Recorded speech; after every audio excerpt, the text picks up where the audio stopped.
안녕하세요. 대단히 반갑습니다. 수필 읽어주는 남자 자한형 이종수입니다. 이번 시간은 174번째 시간으로 언브로큰이란 수필을 읽어드리도록 하겠습니다. 언브로큰은 2015년에 개봉된 영화이다. 안젤리나 졸리라는 유명 여배우가 감독을 했다. 루이 잠페리노니의 실화를 바탕으로 제작되었다. 원작은 로라 힐렌 브랜드의 비소설을 각색했다. 각본은 노인을 위한 나라는 없다의 코엔 형제가 했다. 어린 소년 시절 루이는 항상 문제아였고 반항하였다. 그런데 어느 날 띠뛰기의 자질을 보인 것을 간파한 형이 그에게 육상을 권유하고 지도한다. 그러면서 하는 말이 이다. 견딜 수 있으면 해낼 수 있다. 그는 열심히 훈련하고 노력해서 탁월한 발군의 실력을 보여준다. 그리고 미국에서 올림픽 대표 선수로 선발되고 1936년 베를린 올림픽에 출전한다. 이후 세계 2차 대전이 벌어지고 그는 공군에 입대한다. 전투기 편대의 폭격수로 참전한 그는 무사히 폭약을 투하하고 전투를 마치고 귀환한다. 하지만 동료를 구하기 위하여 다시 출격하고 전투기는 엔진 고장을 기화로 바다 위에 불시착한다. 모두들 죽고 셋이 살아남는다. 그들은 보트 2개에 의지한 채 망망대해에 남겨진다. 하루 이틀 시간이 감에 따라 여러가지 고비가 오고 역경을 겪는다.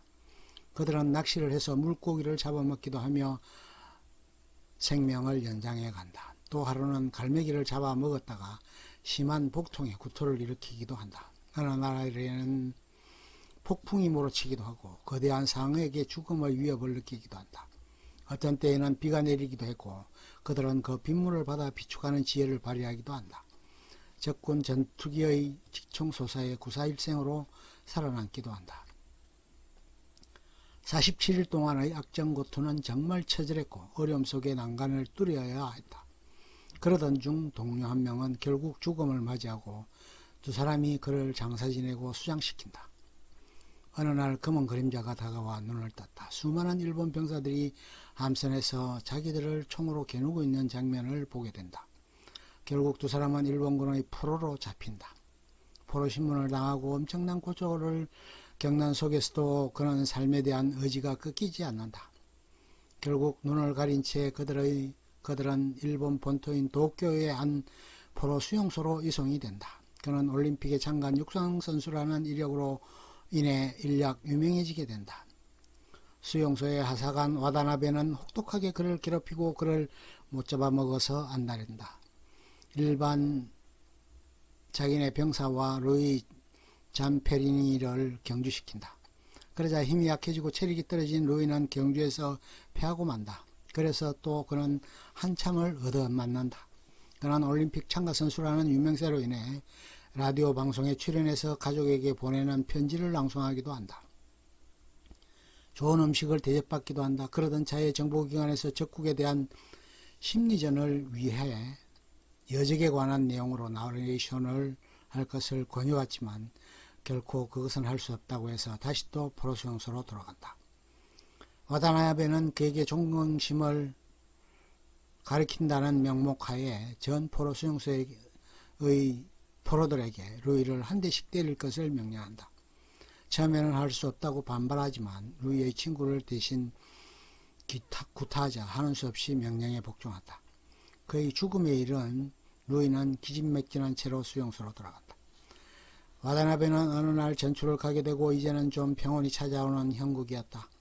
그런데 수용소가 폭격을 당하고 수용소로서의 역할을 할 수 없게 되어 다른 수용소로 이송됐다. 그곳은 나우에츠란 수용소였다. 석탄가루를 이동시키고 작업을 하는 탄광작업소 같은 곳이었다. 그러나 루이는 그곳에서 다시 또 악마 같은 와다나베를 만나게 된다. 구타와 혹독한 가혹 행위로 루이는 적개심을 갖게 되고 이제 언젠가 와다나베를 죽여야 할 것이라고 얘기하기도 한다. 다리가 부러지는 부상을 당하기도 하고 애로를 겪으면서도 결코 희망을 포기하지 않고 삶에 대한 의지를 불태운다. 와다나베는 통나무를 들어올리라고 명령하고 떨어뜨리면 총으로 쏴서 죽이라고 부하에게 명령한다. 와다나벨은 결코 굴복할 수 없는 상황에서 그는 꿋꿋하게 인간의 의지의 위대함을 명확하게 보여준다. 그러자 결코 굴복되지 않는 인간의 의지에 와다나벨은 무릎을 꿇고 절망하며 허탈해한다.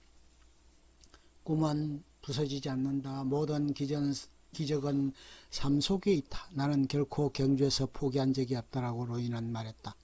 결국 전쟁은 종전이 된다. 일본은 항복을 선언했다.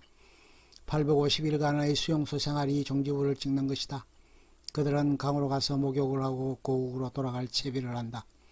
비행기에서 보급품이 공급되고 그들은 꿈에 그리던 고국으로 돌아간다. 고국에 도착한 비행기에서 내려 대지에 키스한 루이는 가족들과 상봉한다.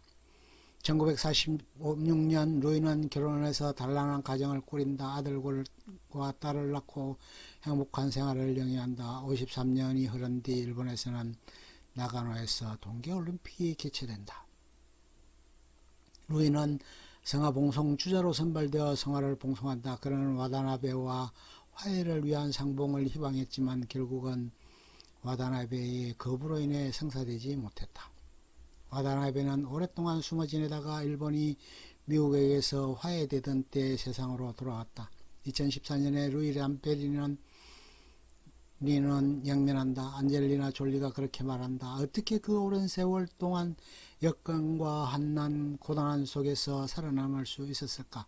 인간 생존의 위대성이 빛나는 순간이다. 인간의 의지가 얼마나 견고할 수 있고 어떤 역경과 고난에서도 견뎌내고 이겨내면 헤쳐나갈 수 있고 무엇이든 해낼 수 있다는 것을 보여준 것이 언브로큰의 감동실화였다. 끝. 좋으면 좋아요, 구독 눌러주세요. 감사합니다.